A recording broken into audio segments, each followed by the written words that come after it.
Greetings, dear ones. I'm Kryon of Magnetic Service. My partner gets excited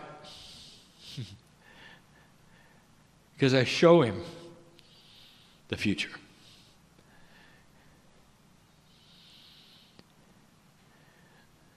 The difficulty is always the same. You want it now. Old soul, there's no hurry, because you're going to be here to see it. You may look a little different, but you're going to be here to see it. And what I mean by this is the lineage of those and the Akasha of those in this room is going to be part of the future. No matter how old you are at this point in time, no matter what you think that you're a part of at this time, I would like to tell you that the old soul is going to continue. And that this transition to a new energy on the planet is temporary. You're going to start to see results. There's a fast-track system that is going to echo what you want. Consciousness has energy. The energy is seen and measured and is part of the fast-track system. There is a system in place to give back to you on the grids what you are endeavoring to create as an old soul. We told you this before. An old soul carries more conscious energy weight than a new one does. The Akash absolutely has what I will call stripes. What I mean by that is you become a weight and authority on the consciousness of the planet because of your experience. You weigh in harder than a newbie does, more profound than anyone else. A group of old souls in prayer is unstoppable. Almost. And I want to talk about that. I would love to give you physics that you've not discovered yet that help you to understand some things that are puzzles. I may try. But before I do that, I want to give you this. Dear ones, you're old souls. In this room, you can feel it.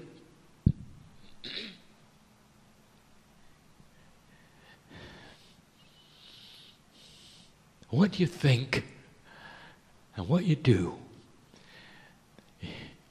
creates the timing of peace on earth.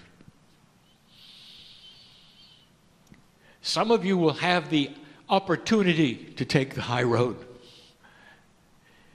when all you've done is be forced into the low one. And I may talk cryptically, but I am talking to those in the room. Opportunities given that you didn't expect, in areas you didn't plan would be there,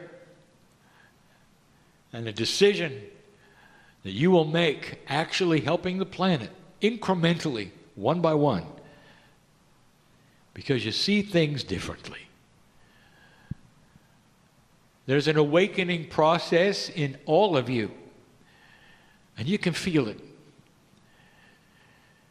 And one of the attributes of this awakening process that I want you to look for is joy. The creative source is benevolent. It likes to laugh. There's no greater healing emotion on the planet than laughter and celebration. I want you to look for that. I want you to look for that in ceremony. I want you to change what you do in ceremony. The idea that you would gather together and somehow look at the ground and close your eyes and pretend to be mournful because you're in touch with spirit is old energy. Are you understanding this? What about a celebration where you tell a joke? What about a celebration where in order to get something going, you might even tickle each other's feet? Something to create a celebration of joy and laughter while you go into a meditative state that will amplify it greatly. Old energy says you have to be depressed. At least that's the way it looks. We look down in a meditative circle, nobody says anything, there's always quiet, and you're all depressed. What else are we supposed to think? Do you laugh during your meditations? No. Does it disturb the energy? Oh, the teachers will say, oh yes, don't disturb the energy with laughter. Why don't you try it and see what it does to the energy? You might have healings right there, right then. That's what I want to tell you right now. There are some of you who needed to hear this because you're invested in creating ceremony. Others of you in the room will have choices to make soon, which I will call high and low road choices. Same old, or something you know is better, but a little harder and more risky. I'm going to tell you, there's a hand that's ready to hold yours in the risk department when it comes to light. You understanding this? There are puzzles in spirituality, but they're not. I'll open a door just slightly tonight. Just slightly. Trying to explain to you something my partner has given you before. When we say that physics is consciousness and consciousness is physics, we're talking about energy. What is your idea when somebody says, did you feel the energy of the prayer? Did you feel the energy of the meditation? Are these just words that pass through your ears and they're metaphysical and esoteric and isn't it lovely? Or is there substance? How do you define energy? Is it something you feel? Is it something you measure? Let's talk very, very simply about energy. Long ago, basic science realized that energy is not destroyable. You cannot destroy it. You can change it. And in certain situations where energy meets energy, there will be then another energy, but it is not creating new energy, it's simply morphing. In some places of the universe, it gathers energy from another place. It looks like it is creating, it is not. It's simply moving it around. You might say energy then is absolute. There are those who would say there is no more energy in the universe today than at the moment of what you called the Big Bang, which, by the way, there was no such thing. There was a beginning, and there was an energetic start, but it was not an explosion and it was not a bang. It was a quantum event of an intersection of what we have called dimensional membranes. We don't expect you to understand that. We don't want you to. It's not needed. But energy is something you should be able to feel, measure, work with, compute, and predict. On the planet right now, you work with certain kinds of energy very well. You understand them. You can compute them. You can measure them. You can predict them. You use them in your machines. That's energy. You create energy in order to fuel your house. That's energy. But when it comes to consciousness, you don't think of it the same way. So tonight, right now, I want you to think of it the same way. Is it possible that there is a system that is a multidimensional system where what you create with your thoughts is as palatable as an electric current? we say palatable, that means that is digestible to your consciousness logic. That's what we say palatable, just like food. You can eat it, enjoy it, it becomes yours. It's palatable to think that your consciousness could be measured. Is it possible you could have a consciousness meter measuring that which you think, not on any scale that you have on this planet at the moment, nothing like you have. I'm talking about a quantum measuring device, a way you could see the energy you create when you focus your mind. If you had that right now, it'd change everything. You have a group of light workers and you're going to concentrate on creating rain. Now don't do that, because you're going to get it anyway. But just as a trial, would it make a difference to Gaia? Now I want you to follow this, because there's physics involved. The earth has consciousness that is tuned to humanity, and we have taught this to you before. Gaia is starting to raise its consciousness, giving you back what you're starting to give to it, which is not war and hatred. Gaia is starting to change. The crystalline grid is starting to change, giving you remembrances of good things and not drama. We have told you this. All that is around you that is in support of you, and it's starting to move. So let's say you pray for rain and you need it. Together you create energy that is quantum. That is to say, it works with quantum particles. The definition of quantum is a particle which is multidimensional, which is called quantum. We're using the word as an overview to mean meta-dimensional things, meaning multidimensional things. What happens? All the energy that you're creating goes into the planet. Will it create rain? I want to ask you a question. Thousands of years, indigenous did rain dances.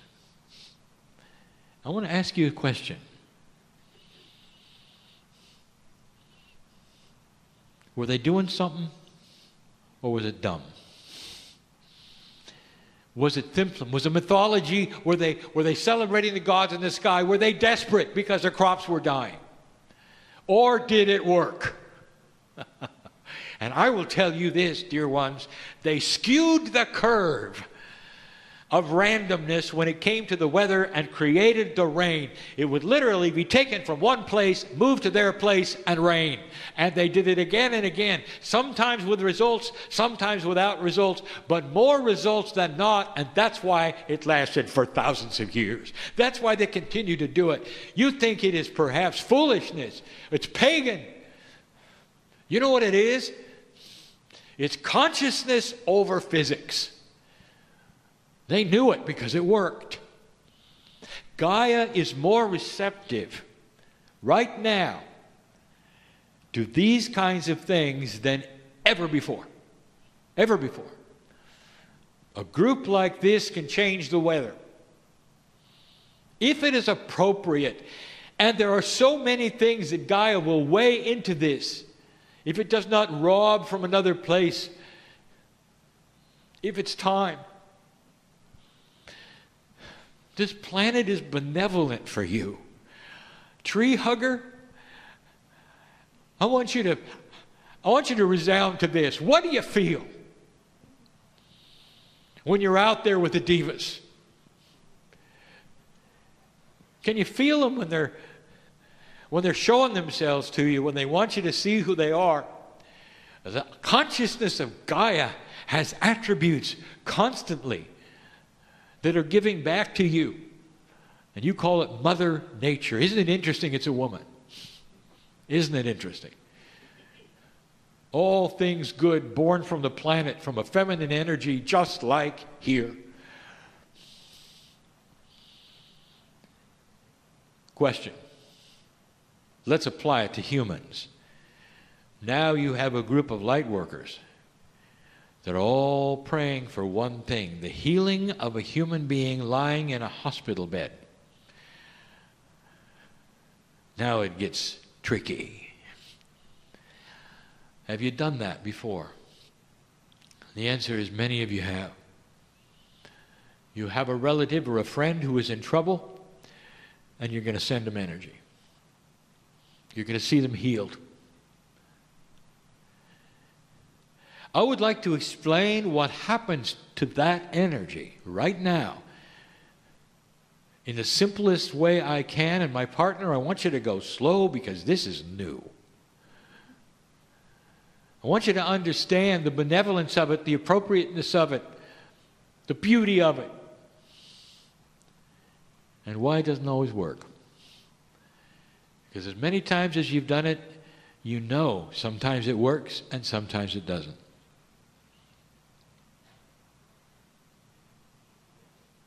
Prayer has consciousness. Meditation has consciousness, and those consciousnesses are energy. Just like the electricity you can measure in an amp meter, there are other meters of consciousness that can measure it, and it's quantitative. It actually has attributes of measurement that have not been invented yet. It's energy. And here you are gathering. It's an interesting attribute about consciousness that is multidimensional, that it does not follow the rules of linearity. That is to say, when two or more get together, it is amplified in an odd curve. Not exponential, but similar to it. It's part of the math that you don't know yet. It's a base 12 equation, and it's a measurement of consciousness. You're focusing, you're seeing the healing, and here comes the energy. It was developed from you, you sent it. You didn't create it. It has come from an engine that has to do with a central source, and it comes through you and is sent to the individual. So you didn't create it out of nothing. Dear ones, you're in touch with spirit when you're meditating, when you're praying. You can feel it. You're pulling on that which is spirit, and you're pushing it right to the one you want to be healed. All is well. You're doing it right. The creative source has seen you and has granted that energy transmission right from the pineal, right from your consciousness, the triad of your brain, and focusing it right to the one in the bed. So far, so good. Now, I told you that energy cannot be destroyed, so it's got to go somewhere. If I told you the mechanics of this, it is not that which you would understand, and even my partner is having trouble with the picture I'm showing him. The first thing that happens, the energy hits what would call a potential membrane of manifestation. It's ready to go, but it has to pass through this membrane. That particular membrane is hooked to the physics of the consciousness of the healee, the one in the bed. They got to believe it. They've got to believe it. Oh, I didn't say they got to want it.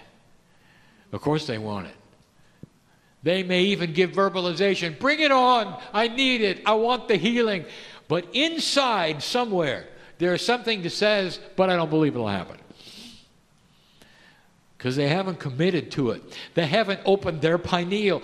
They haven't connected it to the source. The source is missing. You've got to have a circuit. The energy hits the membrane and sees the consciousness is not then compatible. It's not compliant with the rules of the physics. And the energy of the prayer is then dissipated through the membrane and goes somewhere else. That's all I can tell you. That's scenario one. Does this surprise you? That the one with the disease must be part of the circuit. Do you understand this? And then there are those who are part of the circuit. And I will tell you, the ones who are most part of the circuit are infants who cannot object with any intellect.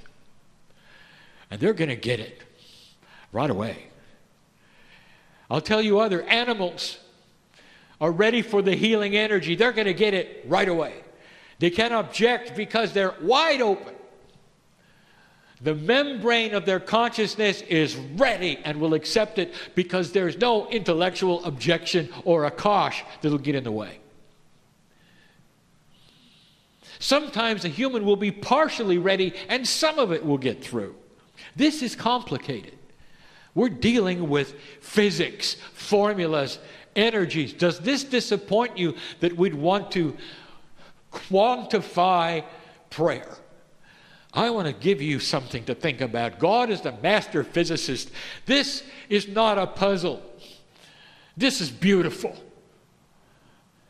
And when you find out about it, you're going to be able to understand it so much better when you can measure it.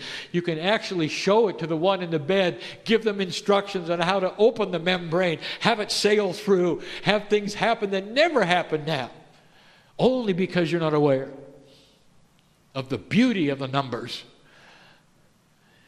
Oh boy, but can you send energy?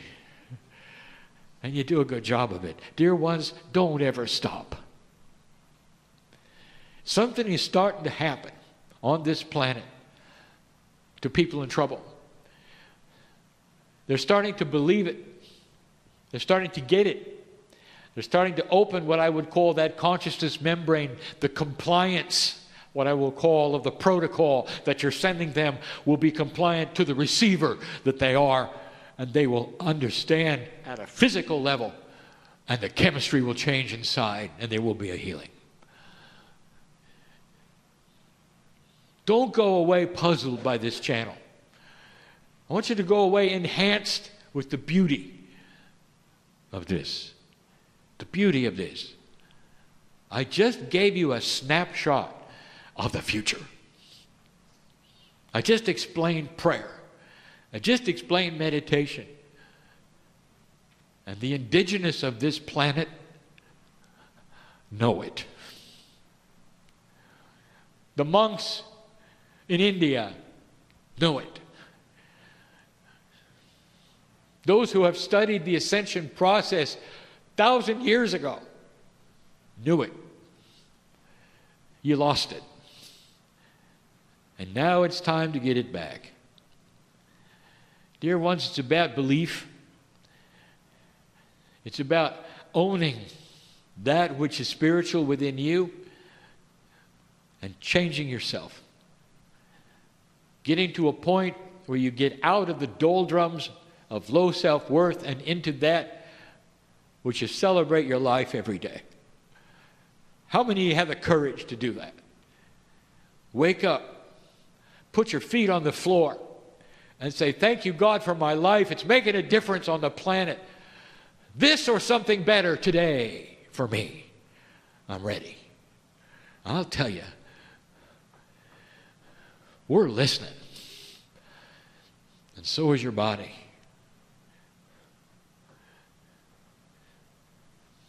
I'm crying in love with humanity. And so it is.